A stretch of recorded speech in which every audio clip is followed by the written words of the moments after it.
Washington football. Woo!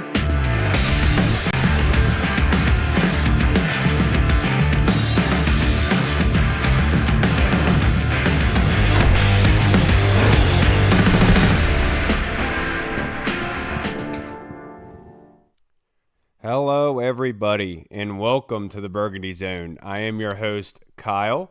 On this little special Lost Tuesday that we have, with the Commanders losing to the Bears last night, 25-24. They got their revenge game from last season in the Hail Mary. I did think it was hilarious that the Bears put out on Twitter that it was an instant classic. You wish that you wish that you didn't hype things up that it didn't need to be. Like a Hail Mary is worth hyping up, but not. I don't think last game was hype enough to be called an instant classic. But now we are joined by our guest for this episode, the voice of DC, Mr. Scott Jackson. Thank you so much for joining me on this I'm not going to say sad, but a bad Tuesday, Scott. Yeah. I can't thank you enough. How you doing? Good, Kyle. Yeah, it is a bad Tuesday. It's frustrating because, a year ago you stole a game in a sense with a Hail Mary against the same franchise, and then it felt like last night you just gave it to them, right? Like here, 3 turnovers. The last one, the one that makes the most pain, and then to lose it that way was tough because I think there were some good things going on after the slow start for the Commanders last night. That I was like, oh yeah, this is great because you're gutting it out, you're missing a lot of people, but then just to kind of hand it back to the Bears was very frustrating to watch. Absolutely, and the title of today's episode is "Can't Bear It," because it's sticking with you. But like we talked about, there were so many things that went wrong in that game. But if you could point to one thing in particular, I would imagine I could guess where you're going to go with this. But what was the tipping point? What went wrong the most in your opinion? Well, certainly the turnovers jump out because it was 10 points in the first half, then obviously the final 3 with the fumble that leads to their game-winning field goal. But I would say the fact they couldn't run the ball. I mean, they didn't run the ball well. I mean, Jaden had some good scrambles. Bill never really got going. He had a few runs. But I really thought this was an O-line that was built to push this team around last night, a team that was terrible against the run. Now, give Chicago credit. Their coaches get paid a lot of money to make adjustments. They had a bye week. They did a really good job of deciding where to kind of limit this team's offense. And they took away a lot of those outside runs that Bill likes to pop to. And they also did a good job. Sweat stayed home. I mean, I wish he'd have stayed home like that when he was on this team instead of running upfield chasing sacks.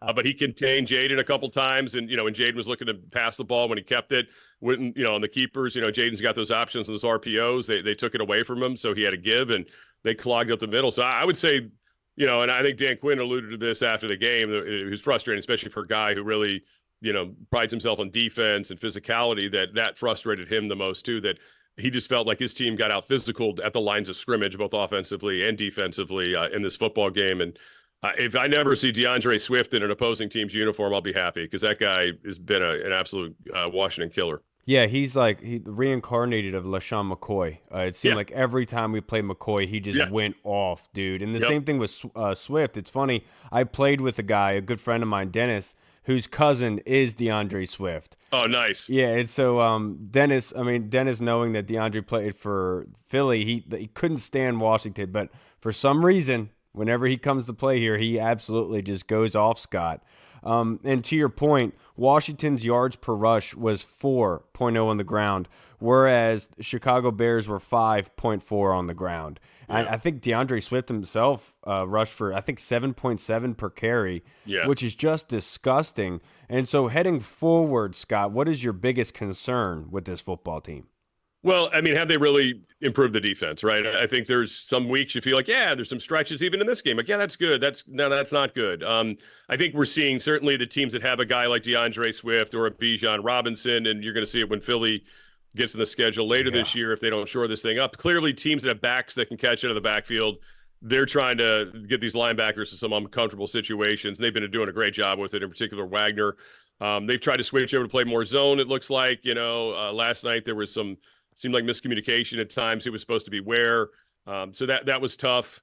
The tackling wasn't great. Obviously, Quan Martin had a really good game up to the one play. I mean, but it's a huge play and it's a game changer. And it's tough because I thought there were so many good things from him in the game, and you see that, and it's just a killer. But that's kind of the way it's been this year. It's a new year. Like the magic of last year that doesn't carry over. You don't get to have all that good fortune at the end of games that you did a year ago. You got to recreate that, and they're playing better teams too. I mean, this is a better Chicago team than the one we saw last year.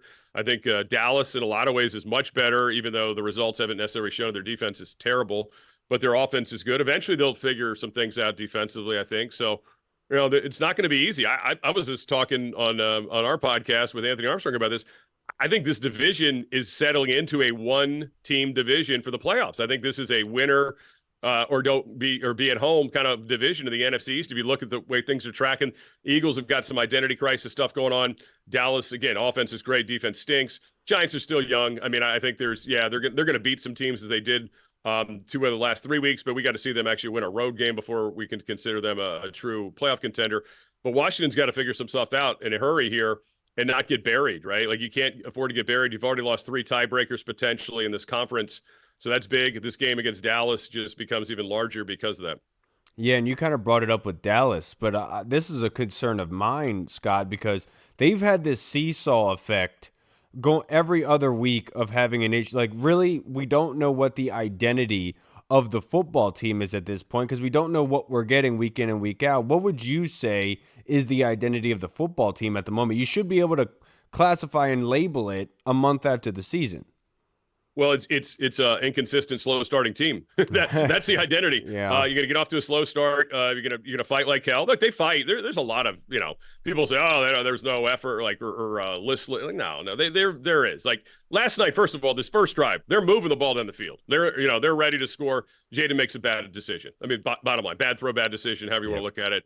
If he throws it higher, maybe it's to Debo, but it seemed like he made up his mind. He was going to Debo and nobody else. He had a check down to Bill that wouldn't have gotten a first down, but it would have been fine. Would have gotten him close. Yeah. Yeah, and I also thought maybe Ertz flashed open for a minute too, although the linebacker was kind of drifting back. But I think if he makes the decision quicker, he probably, with his arm, gets it in there. But anyway, all that being said, I thought Jaden got in a great rhythm. After that, I thought he was really good up until the fumble. I mean, I thought there was a lot of really, really good things, on a night where it was tough on him because there weren't obvious, those runs weren't popping, and they really said, okay, you're going to beat us, let's see if you can do this. And he was doing it, and he was totally doing it. And that's what stinks so bad about the way they lost. But look, I still think Sam Cosmi, that was the first game I really felt like, damn, I wish Sam Cosmi was playing tonight. Like, that's not a knock on Sam. That's more about, I think Chris Paul's played well, and I think as an offensive line, they've played pretty well where, you're like, hey, they're running the ball pretty good. Let's give Sam some time, right? But that was the first one last. I was like, man, you need Sam Cosmi's nasty in there tonight, and hopefully they can get him back on the field for this Dallas game. Well, look, we know what they've been missing at receiver. That's what, again, was frustrating and very encouraging. You could get the plays from Lane. Chris Moore, who everybody's ready to cut in the preseason. Right. Hey, I'm right there. Thought the guy, he could get open, but he couldn't finish the play. That's a tough catch that he makes, that touchdown. Certainly Jalen Lane, as I said, Luke McCaffrey, is running wide open, is making plays. He's been great on the kickoff returns. So even on a night where Bill wasn't great, Ertz was really good again. That was encouraging. But Jaden was sharp, except for a couple plays, and they absolutely, it's brutal because it cost you a football game. Absolutely. I was going to ask you about Jaden's performance because obviously he had the fumble at the end of the game, and that's not something that you really want to end on. That was a backbreaker, so to speak. But the defense had a chance to make a stop, and they got bludgeoned. But, I gained so much. I already respected Jaden a lot, but in his post-game presser kind of talking, the way his demeanor and body language was, I gained a lot of – because I know a lot of the fan base is feeling down, and it didn't seem that way with Jaden. And it just shows the kind of maturity of that young man. Even though how the game ended, how do you think Jaden performed in this game? Like I said, I thought he performed very well, and you nailed it. The post-game press conference, he performed even better, especially if you want to compare and contrast here for a second. The thing that happened in Miami 2 days ago with Tua was an embarrassment. The way he threw everybody under the bus except for himself. Did a lot of we's, no me's, no I's. I mean, I thought that was weak for a guy who's a leader who makes a lot of money, by the way, too. Too much money, frankly, for what he's done so far in the league. But anyway, all that being said, now, look, that's the thing about Jaden. Last night, the game's going kind of haywire. At one point, they show him on the bench. It never changes, right? Like, he's never stressed. He's always got that cool confidence, like, I got this. And I think in his mind, he thought he had it, and that's what is so frustrating, about the game. But look, he's the least on the list of concerns so far down there. Now, I don't know how he'll grade out in their mind with the running game because, again, some of those runs that he gives to Bill or keeps, those are his decisions, right? He's making that on the field. So they know what is a good decision, a bad decision when they get to go back and look at the film. But I would, again, credit Chicago, and I know that's difficult to do for people, but they did a good job. Their ends were not biting. They were staying at home. They were making them, hey, beat us between the tackles, and we couldn't. Flat out, they couldn't. They couldn't beat them between the tackles regular enough. So I thought that was one of the things you got to give them credit for. But I thought overall, Jaden's the least of the concerns. Still a lot of, the defense is up and down. There's some good moments, some bad moments. They're missing people too, though. We talk about all the offensive guys like Terry and Noah and Cosme, but defense clearly, Armstrong was in and out last night. I saw a lot of Preston Smith on the field. He hadn't played a ton of football, in the offseason. He was, out. He wasn't in a camp. So he was kind of like, running through his preseason last night, getting his reps, and he got it seemed like he was out there a lot, 52. Goldman being out at, didn't think much of it in the pregame, but man, now looking back on it now, that one hurt with the, he had a late illness during the week and playing against his old team. I'm sure he would have loved to have been able to be a part of that football game. So that adds up. And then obviously in the secondary, I mean, Will Harris was playing really good football. I mean, as truth be told, and that would have been that was a tough loss. And Reeves is being asked to do a lot right now. You got Savage out there who literally just got here. But I thought he was in some plays last night too. And like we said, Quan Martin did some good things, but then got beat. Couldn't get Swift out of bounds, couldn't get him down.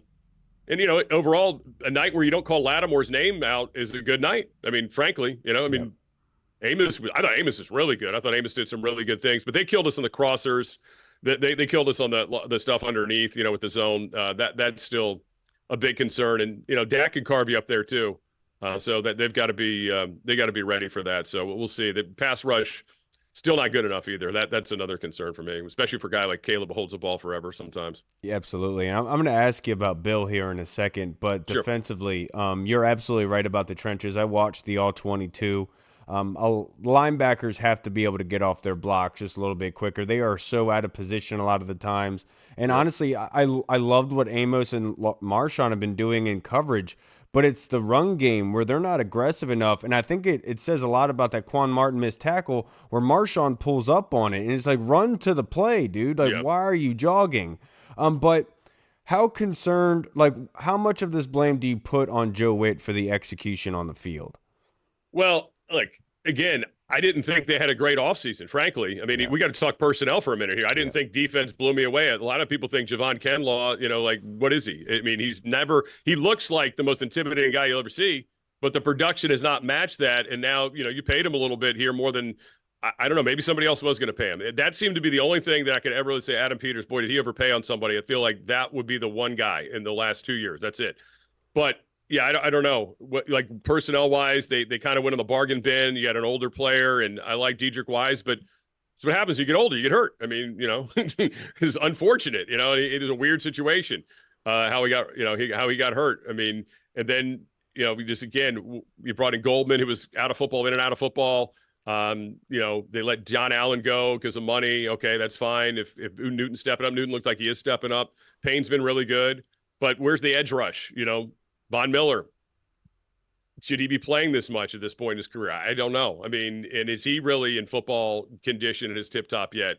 Or, like last year, the Bills are spotting him, right? Like really being careful with him in terms of his snaps. So I never saw where the pass rush was coming from. I understand why they didn't want to overpay Fowler because Fowler was a liability as a run player, but he got to the quarterback, and he made some plays. And right now, outside of Armstrong, I mean, who can you consistently say is getting after the quarterback? And you still need somebody else there. And in the linebacker position, last night was interesting because the Bears came in. Everybody's like, oh yeah, they play this 12 personnel, and they didn't. They barely played 12 personnel. So McGee, is not a factor that you thought he would have to be in the game in terms of being on the field. So that was interesting too. But I just look at it more like, I like Amos, but the people they brought in, two of the guys are hurt, and. We're still trying to figure out if the Lattimore trade. I should say, I'm still trying to see if the Lattimore trade's worth it. I know a lot of people are already out on him. I get it. It's two of us. Yeah, I'm still giving him the season, but a lot of people are out because he has not had a full offseason in a while, and he had one this year. So, but anyway, so I just, that's why I kind of gripe with the whole thing. Is Witt the problem, or is it more about the people that he has to work with? I think he walks a very fine line every week at his press conference. I appreciate his honesty.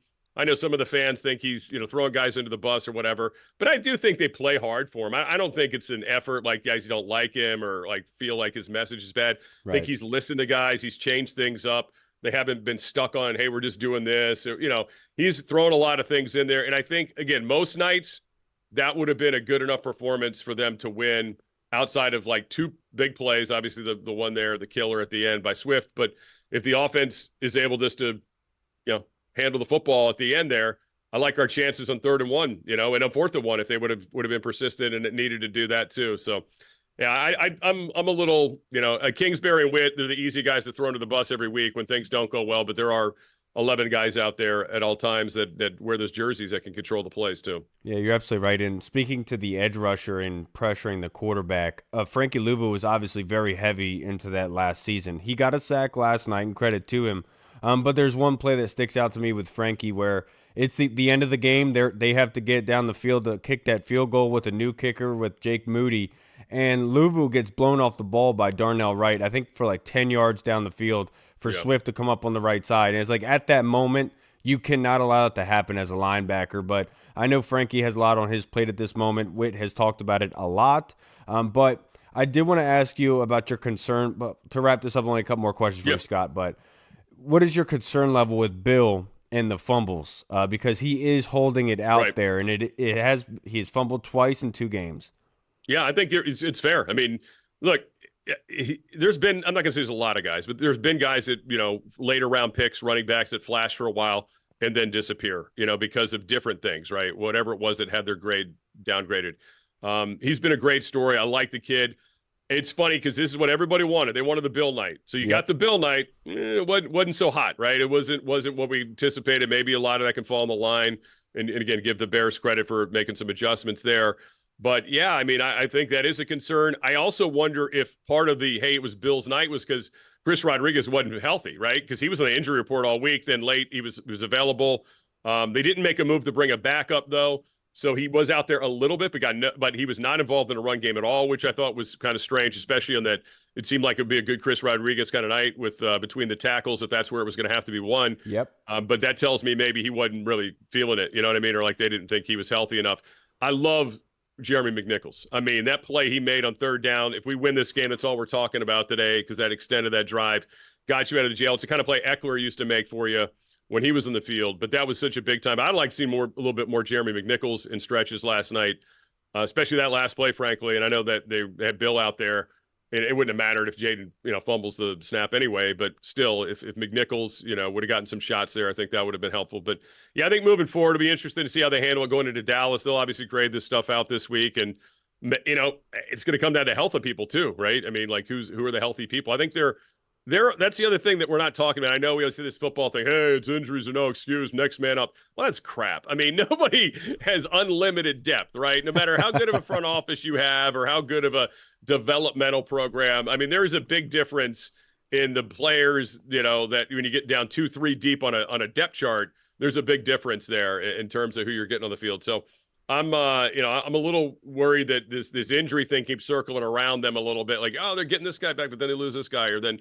this guy's not quite ready to be back. And once they get him back and they stay back is another thing I think about, especially with a guy like Noah Brown, who just, this has been his whole career, has been yo-yoing up and down from health. Yeah, no kidding. And something that I've always believed in, I learned when I played in high school, that in muddy, kind of wet conditions is a lot like driving in a field. A Mustang is not going to do all that well, and versus a truck out in an open field in the mud. And that's where I, just like you, I thought this was going to be more so of the C-Rod, Jeremy McNichols type of play, because that's the kind of back that really flourishes in these situations. But with Bill, you kind of saw it. It was hard. It's harder for shiftier guys in those wet conditions to get going. But you kind of talked about it a little bit, the injuries and the guys possibly returning. Do you think, or guess that Cosme and Terry will be suiting up against Dallas? I'd like to think so, but then part of me is like, okay, if it's close, then maybe not. You're playing on that crappy rug, right? Right. But a lot of your games are going to be on that crappy rug in a lot of away cities, obviously. But I don't know if that will impact it or not. But it's a division game, and like we said before, it's really, really big. I will say this for their medical staff: I appreciate the fact that we're not guessing whether they made a correct decision or not. Usually, I mean, they have been very good. I look at the situation in San Francisco where they're just getting ravaged every week, and guys Right. come back too soon and go back and back and back. You don't want that. So, look, they were in a position even with the people they had last night to win. I think against Dallas, could they get by another week without those guys? Yeah, and feel like they should win. Of course they should, but would it be better to have Terry back? Absolutely. I mean, I think he influences a lot of stuff. It freed Debo up to some degree as well. And I think, with Cosme, like I said, I thought you needed some of that nasty, and you just, I don't know, for whatever reason, that line couldn't get that gear last night. You never question that with Cosme. You Nope. never, ever, ever question that with Sam Cosme. No, you're absolutely right. And I watched the all 22, and the offensive line, Tunzel was missing some run blocks, especially on that Bill fumble. Yeah. His guy's the one that knocks it out, or comes up and is able to. It's him and Connerly or Wiley that allows that guy to get there, which causes Bill to turn, which lets the end come down and crash on it. It's just replaying it over and over in my head, Yeah. Scott. But looking forward, last question I have for you. Yep. What is your future looking like for this football team? Is it doom and gloom, or are you still under the mindset that we haven't truly seen this team at their best yet? Oh, we definitely have not seen the team at the best. I think everybody could agree on that. Is there a best to be had? Yeah, I mean, I think there is. I mean, like they got to get people back. We just hit on it, and then I think you can kind of really get a feel for that. Like, as bad as things have been, I only feel like there was one game where they were absolutely not going to win, right? Like the Green Bay game, yeah, they never felt like they could win that game. I thought Atlanta, they certainly had chances. I think that's a game, this is not a nice thing to say because we can't prove it, but I think they would have won it if Jaden was healthy and played, but can't do it. It happens. So I think they handled the section with their backup quarterback as well as you could possibly expect. And I think this quarterback's going to get better. I think he's going to, he's the guy who learns from mistakes. So I think from that standpoint, yeah. The division, look, I think the division is still wide open. It's going to stay open, hopefully, for a while. But the Commanders have to win at the same time. I mean, you can't get in a losing streak. That's why this Dallas game's huge. We know what's on the other side of Dallas Monday night against a Chiefs team that looks like they have finally figured their offense out for the first time in a bunch of years in terms of throwing the football around the yard. They're going to get Rashee Rice back this week. So that's going to be tough. Then you got the two primetime games against, two really good teams in Seattle and Denver. So, I mean, it's no joke, man. Like, you are playing a playoff schedule this year compared to last year. But here's the thing.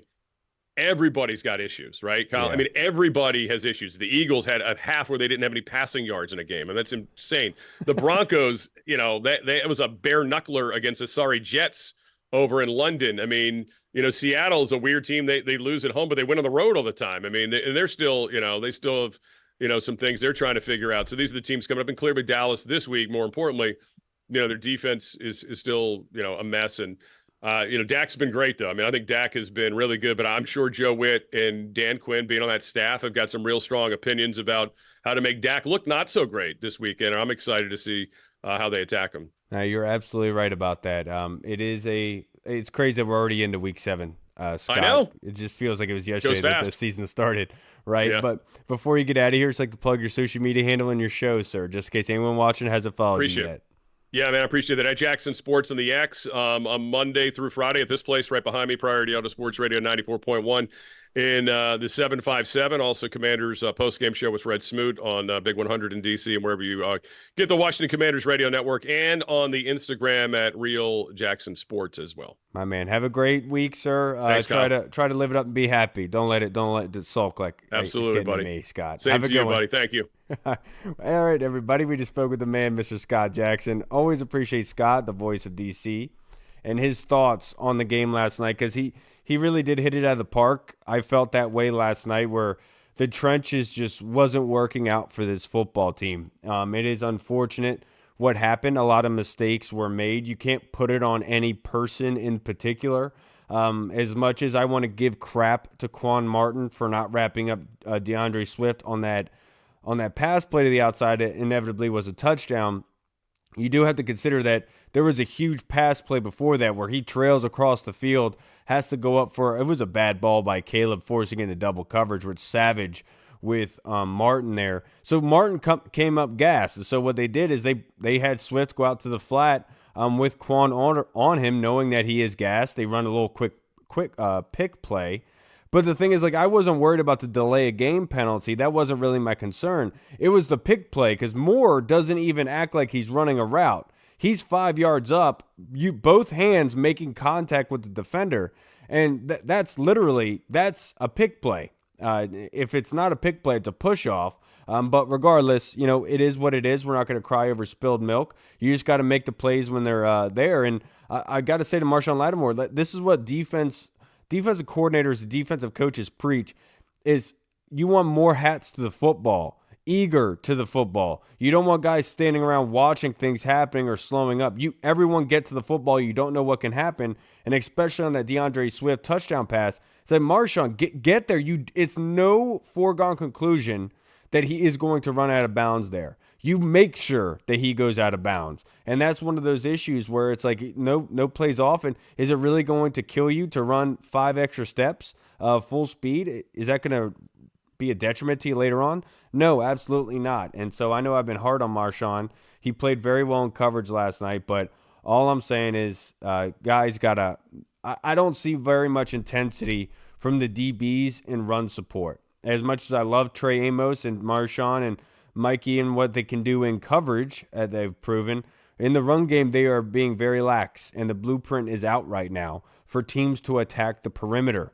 The Chicago kind of proved that last night by saying, we don't need to run at your big defensive tackles. We don't trust that your linebackers are going to be able to come over and fill in those gaps outside very well. And which is something that happened at the end of that last drive where we had 3 defenders going to outside contain, and DeAndre Swift just cuts up inside and it's wide open. So why do we have 3 guys doing outside contain there? You want to create that triangle. You want to force him into that corner. You don't want to make it an open alley, which is inevitably what we did. But let's answer some fan questions, boys, to wrap up this episode. If you have any questions, you want to make any statements about the game last night, personal feelings, let it all loose, man. I'll read it out here on the live stream. Get your thoughts out, get your frustrations out, or if you have a question, would love to answer it for you. His first one is from the Colonel. He asks, we've now lost 2 games we were supposed to win. The schedule will not get any easier as we approach the second half of the season. Are we just biding time with the injury bug, or do we have deeper problems? Obviously, he means Atlanta and Chicago. The injury bug, I'm not going to point blame on. There's a lot of teams in this league that have big injuries. The Bucks, for example, humongous injuries everywhere. Defense, offense, wide receivers, running back, offensive line. They still find ways to win football games. Same with the San Francisco 49ers. They find ways to win football games. They are very structurally well off in that sort of sense. They've lost a lot of guys, but they continue to win football games. I'm not going to say that these losses are anything due to that. Because I know a lot of people are getting on Joe Witt, and I get it, because it always falls on leadership. But you see on that one crossing route done by Rome Odunze, where they're in zone, Marshawn sees that he's crossing, calls out that he's crossing, that there's a defender going cross field. Nobody hears it. That's that kind of thing where everyone needs to be on the same page. You need to be able to pick up those kind of issues, those situations that arise. Frankie Louvu being in zone coverage, seeing that tight end sit in the middle of that zone and not collapsing on that football when the quarterback goes to pump. You're taking too long. Get there. Make sure that stops, because the tight end was able to catch it, turn around, and run upfield for first down. There should not be enough time for that to happen. Very much flat-footed in a lot of sense in what we're doing. It just seems like Joe Witt is trying things out, trying to figure out a remedy to the situation, because even if we go man, they run those crossers, those pick plays, and guys are wide open. We go to zone coverage, guys do crossers, guys are wide open. So I'm not going to put on Joe Witt and others. I just think it's a deeper problem in the sense that not everyone is on the same page. And it seems like a lot of guys are confused in a sense when it comes down to playing defense and what their responsibilities are. And that's what is really unfortunate about all this is that you can't even get on the defense too much. because they did enough to win the football game. All three phases failed in this game. The difference in this game is the doink field goal of Matt Gay, and I don't want to harp on the young man too much, but that was the difference in the game. Humongous difference of what was happening. And I said it at the time when we scored a touchdown to go up 23-16. I said it then, go for two.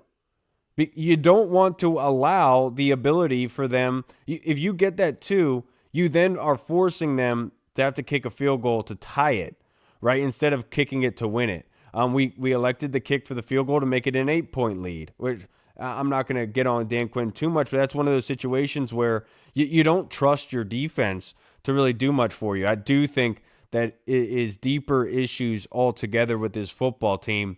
They'll figure it out. I trust that they'll figure it out. I know a lot of people are getting on Quan today. I don't think Quan is deserving of that, given with what's going on everywhere else. The game was lost in the trenches, in my personal opinion. DeAndre Swift running his average of 7.7 on the ground is a travesty.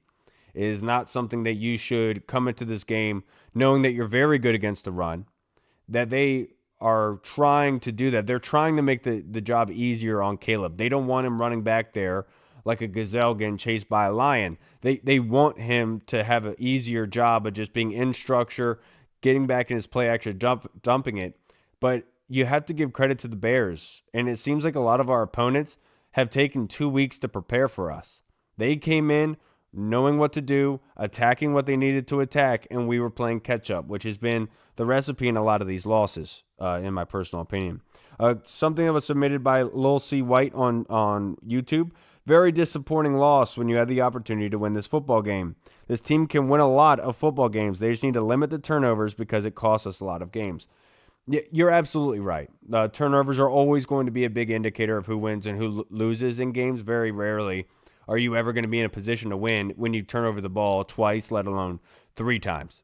Very untimely. Earlier in the game, Jaden had an escape where he rushes upfield, fumbles the ball, picks it back up. Next play, throws that touchdown pass to Chris Moore. But it's just an indicator of, I know it's slick out there, but you got to have the wherewithal about you to maintain that football. And I'm sure Jaden's going to fix himself up a little bit in the terms of, in that snap, it being bobbled and not just chucking it at your running back. Your running back is expecting for that ball to get into there tight, into your stomach. That's how you're taught, tight into the stomach. That ball comes out and pops Bill in the bicep. That's not on Bill whatsoever. That is on Jaden. And in that kind of circumstance, yeah, you want the 3rd and 1, but if you're starting to bobble it, you don't have control of it, get control and get down. You live to fight another day. Pin them deep kind of thing. You don't need to have that kind of turnover happen in that sort of circumstance. That was the worst possible thing at the worst possible time for this team. But give credit to Chicago. They really wanted this game. And credit to them. They based their schedule on playing us after their bye, and they got it, dude. Give it to them. Now, the next question that we have is submitted on Twitter. This is for our guy, Tony Shivers. Tony's question is, not Tony Shivers. I've done this twice in a row, franchise. I'm sorry. Tony Franchise. How the heck did we let a team who is at the bottom of the league rushing gash us on defense? Well, you have to give credit to Ben Johnson. Like I said to Scott, I watched the All-22. Ben Johnson did a fantastic job of keeping us unbalanced. So what he was doing a lot of was he was rushing to the outside, then immediately going to play action. And so always keeping us on our heels. We weren't really able to gauge when we could rush, when we could get to things. When we got into those circumstances, like the 1 3rd down, where we rush Bobby up the middle, Bobby has a free run at Caleb, and Caleb throws an incomplete pass over DJ Moore towards Marshawn Lattimore. Like, that's a situation where Joe Witt did very well in calling that because we knew what they were going to be doing. It was a long 3rd down. Ben Johnson did a very good job of mixing up his kind of play calls to keep us unbalanced. And we had a very hard time kind of just gaining control of things. But moving the pocket, moving the stretch plays, getting guys out of position. I personally believe, I love the guy in Bobby and Frankie, but I think this is one of the worst games that they've had in run defense. They were absolutely putrid on that one DeAndre Swift stretch play in the red zone. for some reason, Wagner goes inside. Like Preston Smith is the outside the end. He goes upfield. He almost there is able to turn back inside to come get DeAndre Swift as he's coming up. But Bobby, for some reason, goes inside where he meets Frankie Louvu. So now we have two linebackers in the same gap on a run play to the outside. And that is not what you want. And then he opened it up for a 10-yard gain, which got them into a 1st and goal. So overall, I think it was just a very, very bad performance from the trenches, if I'm going to be perfectly honest with you. I was not overly impressed with Connerly or Tunsil in the run blocking game. There's a lot to be desired. I think that it's crazy because, we've heard Joe Witt say offenses are doing things in order to get after Frankie and make it easier on our defensive tackles to do things.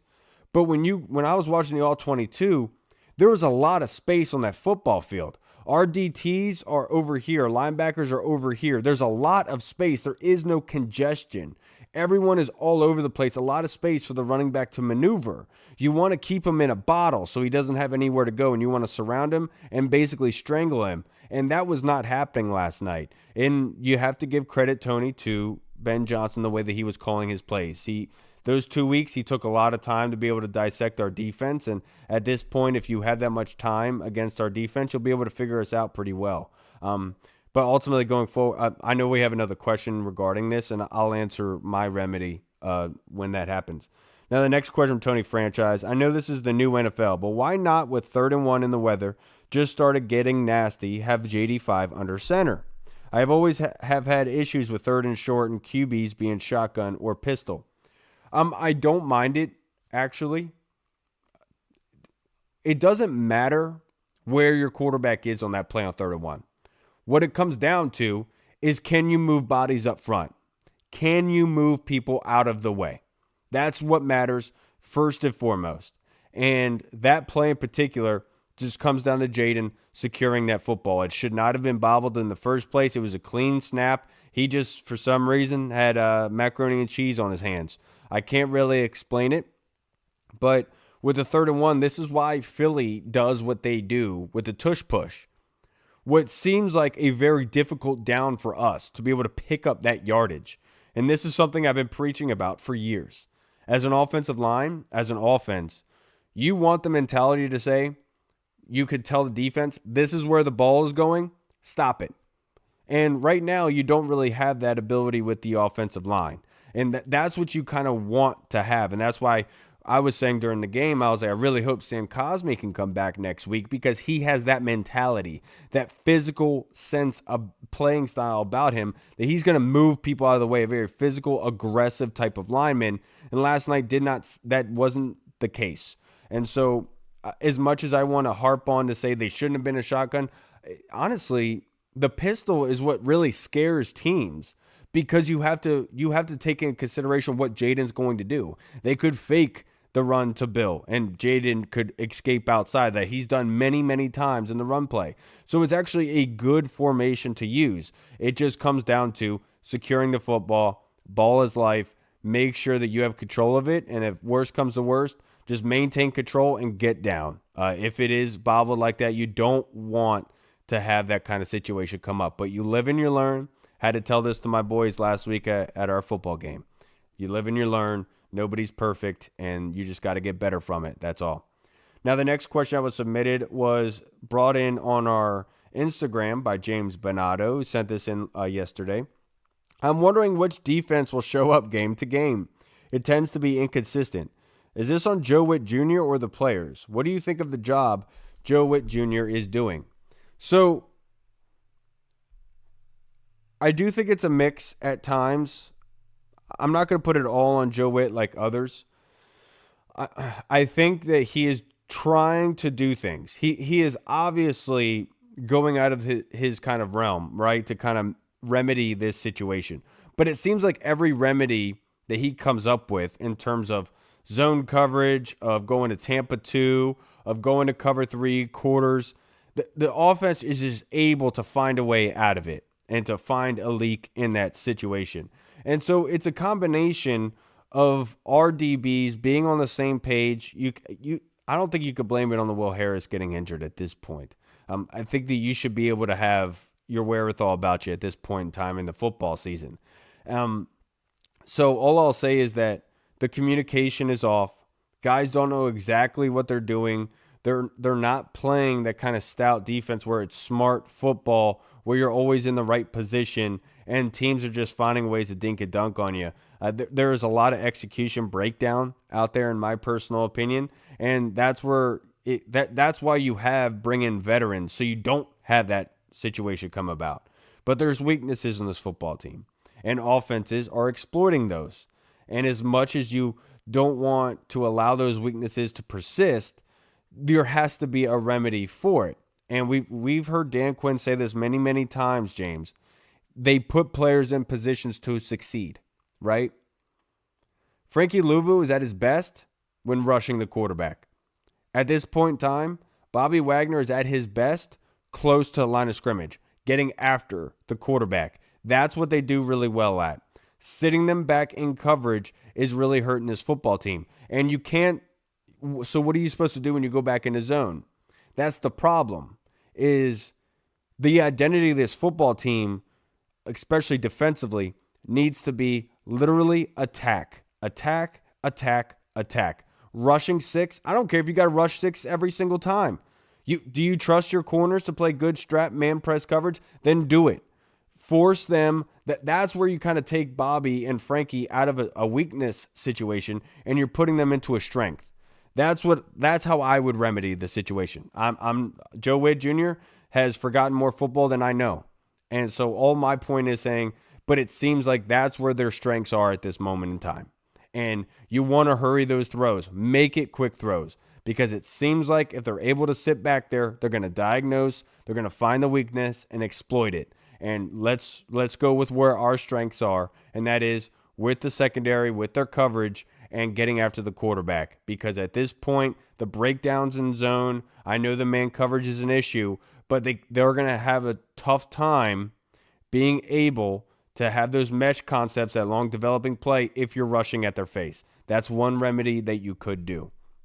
Now let's go to the Discord for some questions that were submitted. This first one by Deluxe. Bill had 17 carries, Jaden 10. That's 27 out of 31. It looked like a move away from the running back by committee. What are your thoughts on this? Is this the right move? Should it happen or continue? Was the timing right? No, I don't think the timing was right. I said this to Scott, something that I truly believe in. I view Bill as a Mustang, and in those kind of wet situations, that's not the best running back. Derrick Henry is the perfect type of running back for a wet, grassy, muddy situation. He's a Ford F-250. He's a dually Hemi out there. He's going to be able to get traction and be able to move and pull some things for you. Bill, on that hand, I understand, because everyone in the fan base wanted to see Bill with more carries. And I get why Cliff wanted to go with that. He provides you that spark. But in these type of wet, rainy games, a running back like DeAndre Swift, who has a power element to his game, is much more so running where his feet are, is going to have better odds of being able to do well. And so it really comes down to your offensive line and what they're able to do. You could see when Jeremy McNichols is in the game, he doesn't miss a beat. He's up there, he's upfield, he's gone, he's through. With Bill, it's like Bill has to make things happen on his own, and it's very hard for him to do that in those kind of circumstances. I did think that the running back by committee was going to be the best bet for last night, keeping those guys fresh. Only averaging 4.4 on the ground as a rushing team altogether, included with Jaden's, is not the recipe for success. I think Bill only had 3.6 on the ground, which is honestly putrid. But that's what kind of happens in those situations. So I do think that I'm not going to second guess Cliff. I think Cliff is very smart in what he's able to do and break down. I think the offense did enough to win the football game last night. They just like to shoot themselves in the foot a lot, it seems. And that seemed to be the case last night as well. Just can't get out of our own way early. And typically we don't do that late in games. We're playing winning football late in the game. But they did it last night as well. But there has to be, you have to develop the physical mindset. And it seems like at this point, you build that physical mindset early on and then add Bill in to be that change of pace back to be able to then be the lightning bolt to be able to get upfield. And yesterday, I know that we all want to see Bill Moore, and so do I. But you got to have two hands on the football. You can't have it swinging out like this. They're going to hit that ball out. And I've been teaching this to my boys when I tell them to get the ball out. They're trying to rip. I'm like, no, dude, try to punch. Punch is how the ball gets out. They're expecting you to rip. That's why they're holding the ball the way that they are, so it won't get ripped out. Punch that ball out, and it will fall out more times than not. And that's what's been happening to Bill the last 2 weeks. Now the next question. This is from Mike Hall. Thank you for the question, Hall, on your own podcast. If you're the head coach, what's your remedy for the slow starts? It's hard to say, but defensively speaking, I'm more of a defensive mind when it comes to it, and it's playing with more aggression. It is simulating more pass rush, game in, game out, every single play. Just have that aggressive mindset. If we get burned in the back end because we're rushing a lot, so be it. I trust our guys to be able to make the tackles and be able to get that guy down.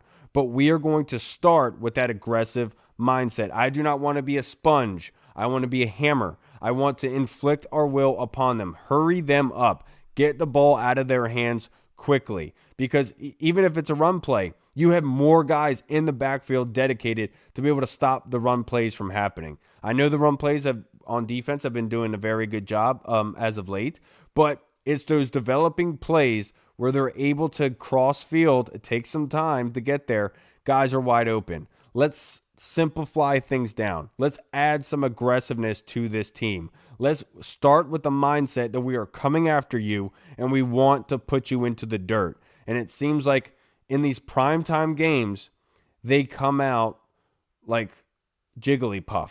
You know what I mean? Instead of coming out like Pikachu or Charizard, like very much so receptive and not instinctually getting after the quarterback. And that needs, or getting after the offense altogether. You dictating what's going to happen and what's not.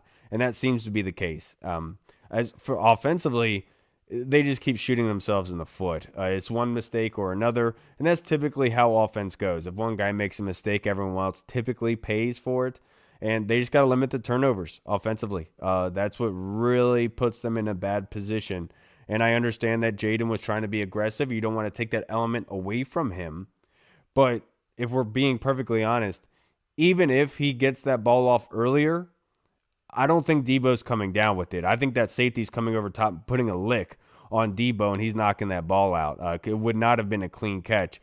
You break that ball down to JCM, get to a 3rd and 2, and let's be able to get across the first down marker and go 4th down if needed to be able to establish our will and to dictate how this game is going to go. In my personal opinion, I'm a nobody. Just saying. Next question from Deluxe. In a loss, the good is typically overlooked, especially in immediate reactions. What are a couple positives from the game?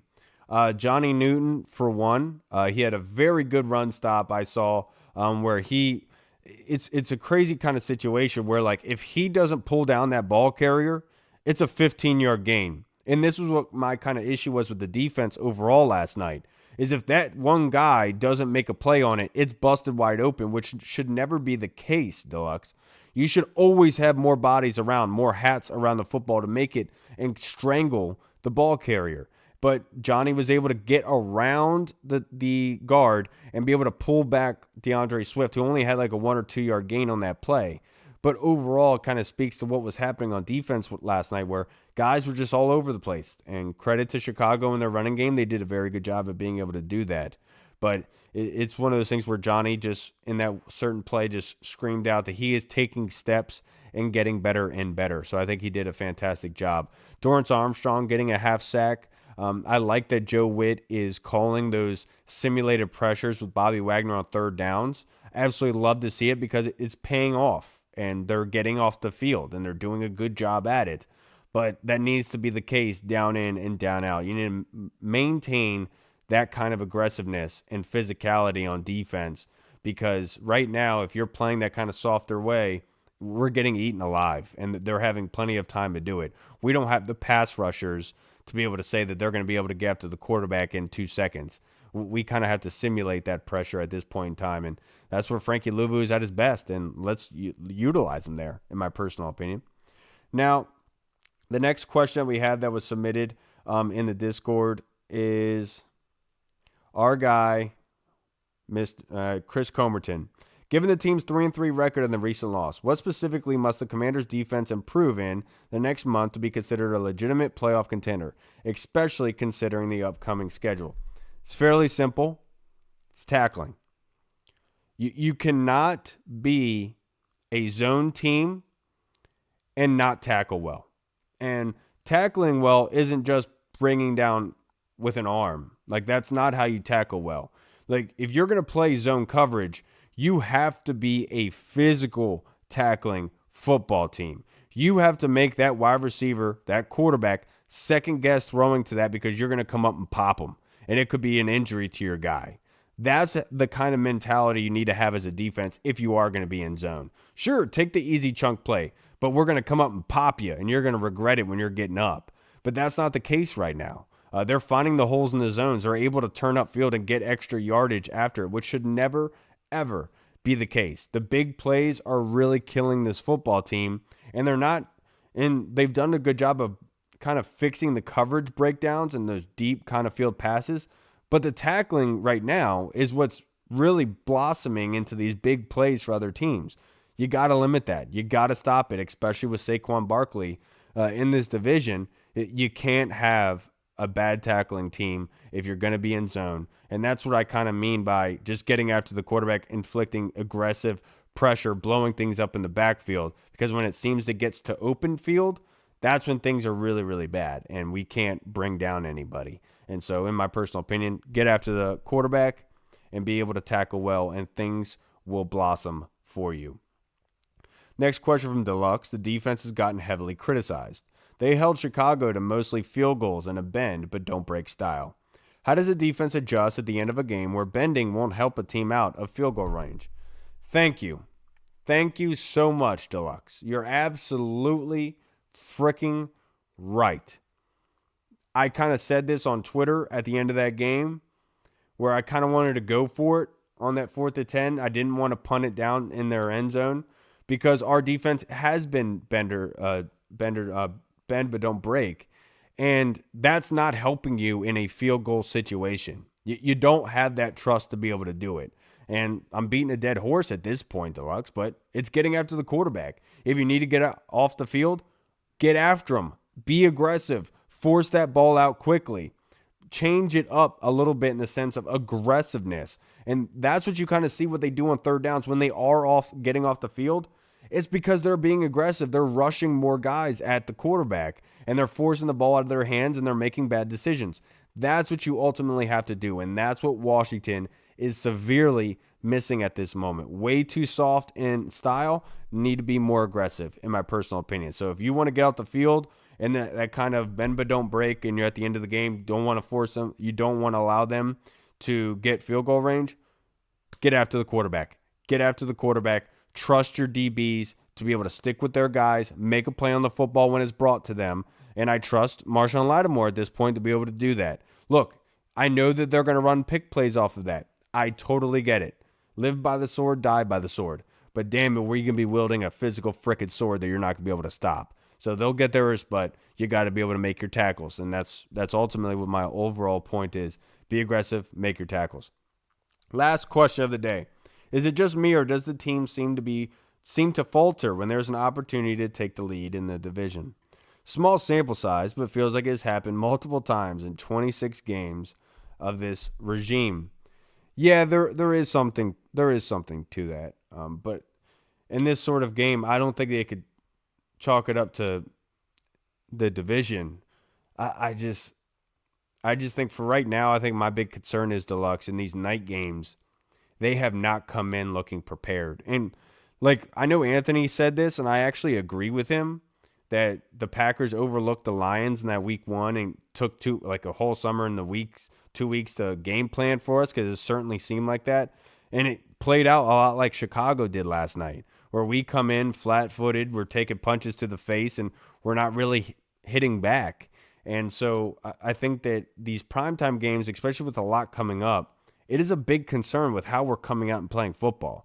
We don't have that physical mindset, that complementary football mind about us when we're in these games, and we got to force some turnovers. We got to make things easier on the offense. They're holding a lot of weight right now, and they didn't make things easier on them last night. But that being said, they still had an opportunity to win the football game, and they literally fumbled it away. So I'm not going to sit here and act like doom and gloom that the season's over. I certainly don't think that's the case whatsoever. But the issues are easily fixable.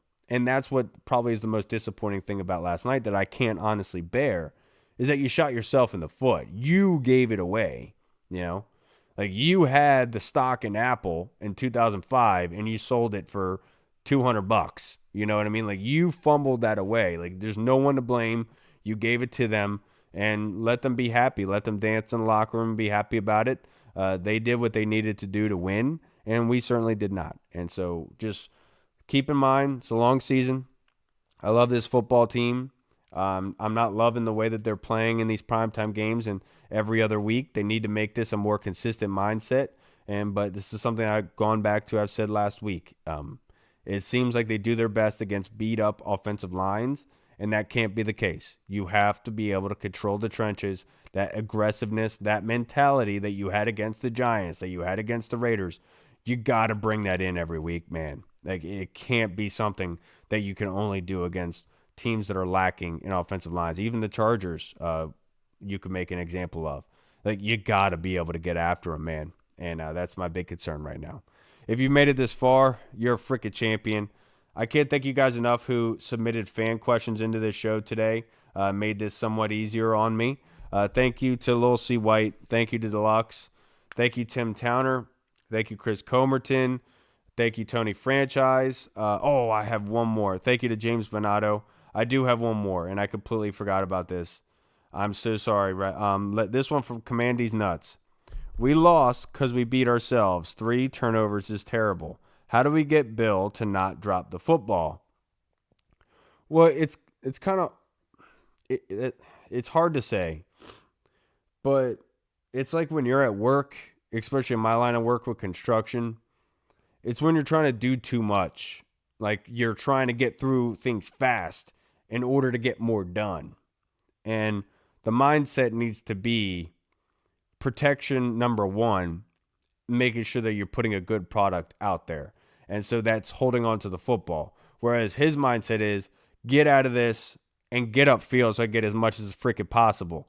Have that calm demeanor about you to say, look, even if this is only a 2 to 3 yard gain, I'm protecting the football. And it's a growing thing. He's a young man. He's growing. And in other leagues, you're able to get away with it, having that ball out there. But in the NFL, if you give an inch, they take a mile. And in that sense, that's what they did with Bill on that end last week against the Chargers. You got to make sure that you're protecting the football. That is number one. That's the number one concern. I have a lot of trust in Bill and that he'll be able to really do well in this offense. But we have to be able to have the football in order to do that. And that's objective number one. And so with Bill, just maintaining 2 hands on the football, close to the line of scrimmage. Once you get to open field, that's when you open up to 1 hand. Switch hands when you get to the outside and left side. Switch to your right hand if it gets to the right side outside. But overall, keep 2 hands on the football. Use your feet. Don't worry about your arms. Just get upfield, man. Do as best as you possibly can.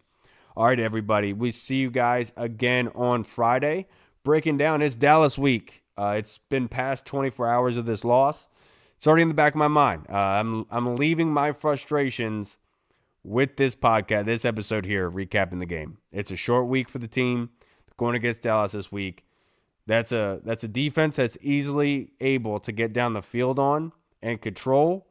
We have to maintain the trenches. We cannot allow their defense to get after us and nullify us. We have to be the aggressors here, especially going against Dak. We know how it can be if he has time to throw. And that passing attack is very potent at this moment in time. We got to make sure we come in ready to play.